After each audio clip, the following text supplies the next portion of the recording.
Anyone who has flown in or out of Berlin's primary airport, Tegel, would recall a comically outdated experience, in desperate need of an upgrade. Its unusual shape means the boarding gates are just meters from the taxi rank. When it is not busy, it is actually an extremely efficient airport as there is minimal walking required. But it has severely limited the city of Berlin's aviation growth.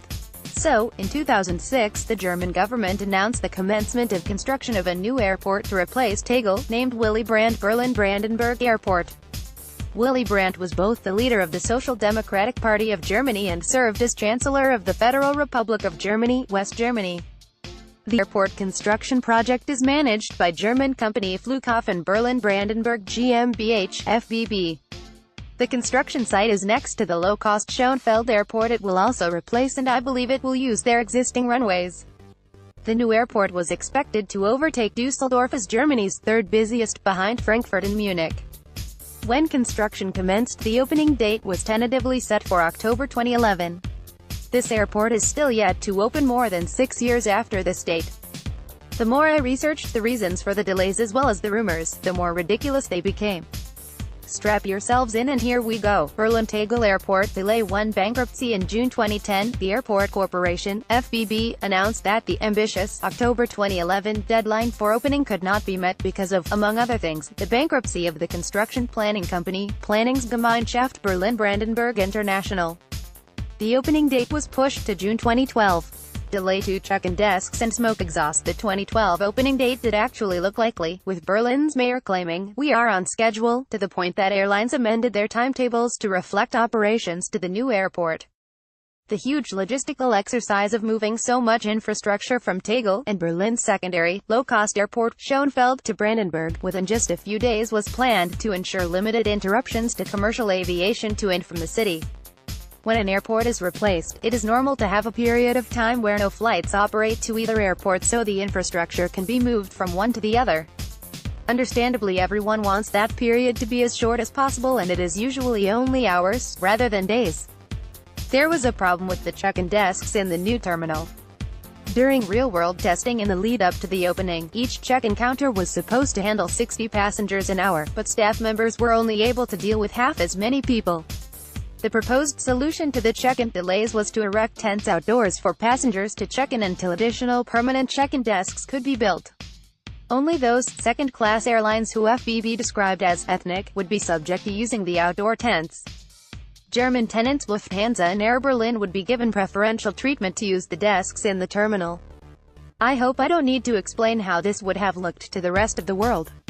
Less than a month before the June 2012 opening date, that date was postponed because of what I understand to be the primary, and most difficult issue to resolve with the construction of Berlin Brandenburg Airport.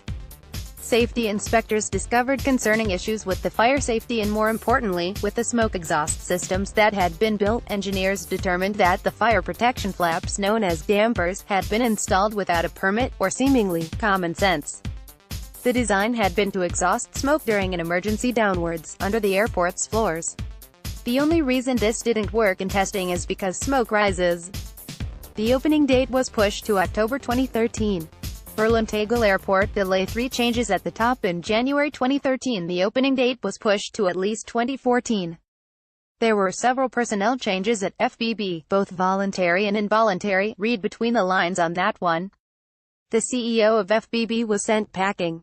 For some time, the board of directors had been run by 2 politicians who had no experience in airport construction, Berlin Mayor Klaus Wowereit and Brandenburg State Premier Matthias Platzek. The airport's former technical director Jochen Grossman is also accused of having accepted $680,000 in bribes and is now facing corruption charges. In 2014, a public tender was announced for any European company to bid for the planning and construction coordination of the airport. No useful offers were received. In 2014, it was revealed that Alfredo Di Mauro, the chief planner for the airport's fire protection system, was not a qualified engineer but an engineering draftsman. He admitted this, saying everyone thought he was a proper engineer and he didn't contradict them. His mistakes have cost hundreds of millions of dollars to fix. In 2015, Imtech, one of the most important construction companies on site at Brandenburg Airport, files for bankruptcy. 2014 and 2015 came and went, and the airport remained closed. A blueprint for Berlin-Brandenburg Airport delay for transport certification. In May 2016, the FBB realized that official certification for their new underground station servicing the new airport would not be obtained in time for the tentatively scheduled 2017 opening. FBB's press spokesman was fired just 4 months into the job, after giving an interview suggesting serious fraud, corruption, and millions of euros had been wasted in the planning and construction of the airport. The opening date was pushed again. Delay 5 tenancy issues. In 2017, Air Berlin filed for insolvency and then ceased operations. This created yet another headache for FBB. They had lost their biggest tenant before the airport even opened. Lufthansa did promise to take over some routes abandoned by Air Berlin but would retain their major hubs at Frankfurt and Munich, rather than building one at Brandenburg. The third biggest tenant, EasyJet, did not offer connections. This meant no airline would operate a connecting hub at Brandenburg, raising questions about why Berlin needed such a huge airport so far from the city, if all passengers would have to make the fairly long journey to or from the airport for every flight. It's not unusual for major airports like Tokyo Narita to be located a long way from the city they serve, because when plenty of passengers are connecting, the proximity doesn't matter as much.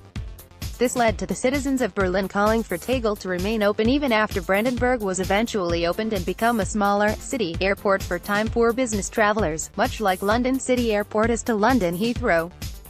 For point-to-point flights on small aircraft on a reduced scale, Tegel would remain a sensible option, especially if all larger aircraft moved to Brandenburg. Delay 6 more safety concerns. In 2017, a complete review of all of Brandenburg's safety controls was undertaken and revealed alarming flaws, especially in relation to smoke control and exhaust, again, as well as sprinklers and fire detection. The level of problems means that the airport may not open until 2022, although the latest tentative update from airport officials is October 2019. This date seems ambitious. Construction costs have blown out to more than 7 billion euros. Brandenburg Airport has been ready to open for years. Picture, CNN. Why this is such a big deal. Germany and Germans are known around the world for their German efficiency. They just get things done and done properly. They should not have had so much difficulty constructing their capital's airport. Frankfurt and Munich are enormous, yet run like clockwork. The opening date has been delayed by more than 6 years already, and it could be several years more before there is any opening.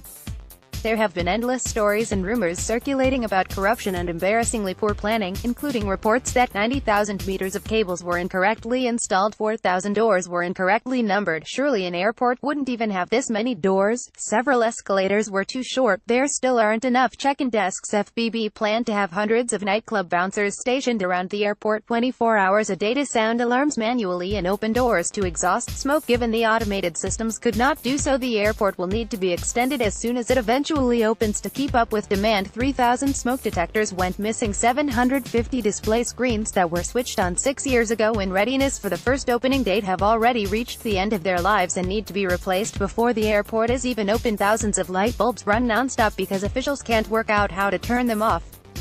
Hundreds of freshly planted trees had to be chopped down because they were the wrong type. Every day, an empty train goes 5 miles to the unfinished airport to stop the tracks from getting rusty. The man who filed a claim for $60 million in damages suffered by Air Berlin due to the continued postponed opening in 2012, Hartmut Medorn, who described the airport as a huge embarrassment for Berlin, and the whole world is laughing at us now, then went on to become the CEO of FBB. Willy Brandt's family have requested his name be removed from the airport because they do not want his name to be associated with such a disaster. Flight paths and sound protection zones were incorrectly calculated. The emergency line to the fire department was faulty. The airport's roof was twice the authorized weight. I understand the smoke exhaust design failures are both the most concerning and most difficult to fix. Given the delays and costs, in hindsight back in 2012 maybe they should have just torn down the terminal and started again. FBB doesn't seem to be any closer to opening now than when they first discovered the problems. At least now it seems like the proper governmental authorities and management are involved and can try and minimize the additional cost in time delays. Berlin-Brandenburg Airport, named after Willy Brandt, for now. Source, Airliner Watch. Bottom line, I feel sorry for Berlin as a city. This has been both a worldwide embarrassment and a severe hindrance to their economic and tourism growth for what is a wonderful city with a difficult history. I look forward to being able to fly into Brandenburg Airport, but would not expect to be able to do so for at least the next 2 years. In the meantime, Tegel strains under the pressure of operating as an airport that was supposed to be closed years ago. When do you think Brandenburg Airport will